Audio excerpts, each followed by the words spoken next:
I woke up to find an electric fence surrounding my property, warning signs zip-tied every 10 feet, and a smug woman standing at my gate sipping iced tea like she'd just claimed victory in some suburban war. Her name wasn't really Karen, but she fit the archetype so perfectly it was uncanny. She was the self-proclaimed president of the HOA in the neighboring development that had sprung up like a manicured mushroom colony beside my rural acreage. The real issue? This wasn't just my farm. It was leased by Homeland Security for training and equipment storage. What she'd just done wasn't a simple case of overstepping her boundaries. She'd literally fenced off federal land.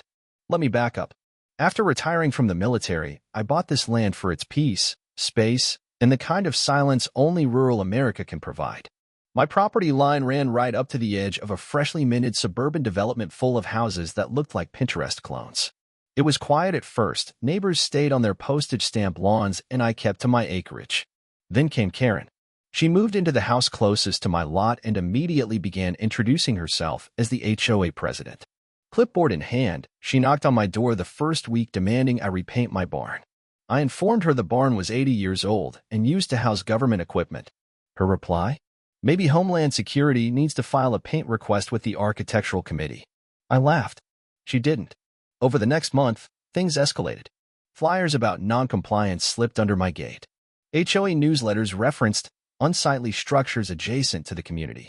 Someone even zip-tied a plastic flamingo to my weather antenna. Then came the deliveries being stopped at the gate. A $500 fine attempt for excessive dust migration. And finally, her walking onto my land to slap a sticker on my barn declaring it a temporary illegal structure pending removal. That was when I started documenting everything. Then came the fence. I stared at it, blinking in disbelief.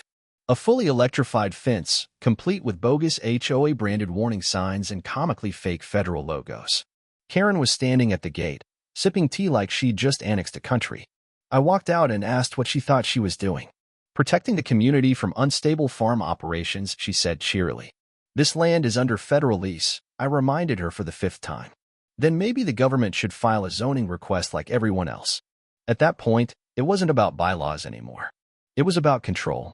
She hated that she couldn't regulate me, so she invented rules. I walked the perimeter and realized she'd fenced in the Homeland Security storage unit. I emailed my contact at DHS that night with photos, including the fake logos and stickers. The reply came back fast. Do not remove the fence. We're sending a team. The next morning, black SUVs rolled up like thunderclouds. Karen, pruning imaginary flowers, didn't see them at first. Agent Ramirez, tall and unreadable, stepped out first. I pointed to the fence and raised an eyebrow. He actually chuckled. Karen swanned over, all fake cheer. Can I help you, gentlemen? Did you authorize this fence? Why, yes, our HOA voted to protect the community, she said. Ramirez simply replied, Ma'am, this land is under federal lease for surveillance training. She tried to argue. Claim jurisdiction. Claim community safety. Ramirez showed her the lease on his tablet. She stared at it, eyes flicking back and forth like it was in a foreign language. None of that matters. You're trespassing. Interfering with federal operations is a felony. She pivoted fast. We didn't interfere. We were protecting our investments. We have camera footage, your emails, and logs. You referred to DHS as hobbyist with badges and said you were going to make the farmer cry uncle. Her face lost all color. And it got worse. The agents found her fence wiring was interfering with equipment still running inside the barn. One tech whispered to me, if we'd been mid-op, this could have scrambled everything. That afternoon, DHS officially issued a cease and desist to the HOA. They were required to dismantle the fence, pay damages, and issue a formal apology. Karen was personally named. The smugness was gone. No iced tea. No victory lap. Then came the emergency HOA meeting scheduled at Karen's house, naturally. The invite painted me as the villain. I showed up anyway. Karen launched into a speech about safety, order, and the threat my property posed. But about 15 minutes in, Linda, a sweet older neighbor, stood up and said, Karen, his land isn't under HOA jurisdiction. It never was. You forged signs. You put us all at risk. The room turned. Karen tried to shout her way back to control. I calmly stood and said, this isn't about your HOA anymore. This is about your ego. You built an electric fence around a federal training site. You risked everything. The room fell into stunned silence. Karen opened her mouth, but no words came. The story leaked to local news. Suburban HOA faces federal backlash after tampering with government facility. The HOA voted her out 34-2. The board issued a public apology and agreed to federal training on property boundaries. DHS began investigating her shady contractor, and HOA insurance refused to cover the fines since Karen acted without a quorum. Ramirez called a week later. They'd found an unauthorized data interceptor buried near the fence, not just jamming, but possibly collecting surveillance data. The contractor Karen hired? Under criminal investigation.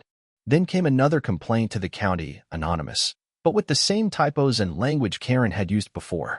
The inspector came, took one look at the Homeland Security equipment and documentation, and left shaking his head. One by one, homeowners began quietly putting their houses on the market. The neighborhood was labeled a regulatory hot zone. Property values plummeted. I updated my no trespassing signs to add, violators will be prosecuted and publicly mocked. Karen still walked by sometimes, pretending not to see me. But she never spoke again. Funny thing about fences. They're meant to keep people out. But sometimes, they trap the wrong people in. Months passed, and the neighborhood slowly started to regain a sense of uneasy balance. DHS closed their case officially, though the contractor Karen hired was still facing charges. The HOA elected a new president, a quiet man named Terrence whose idea of leadership was sending out monthly newsletters and reminding people not to feed the geese. It was peaceful, almost boring. Just the way I liked it.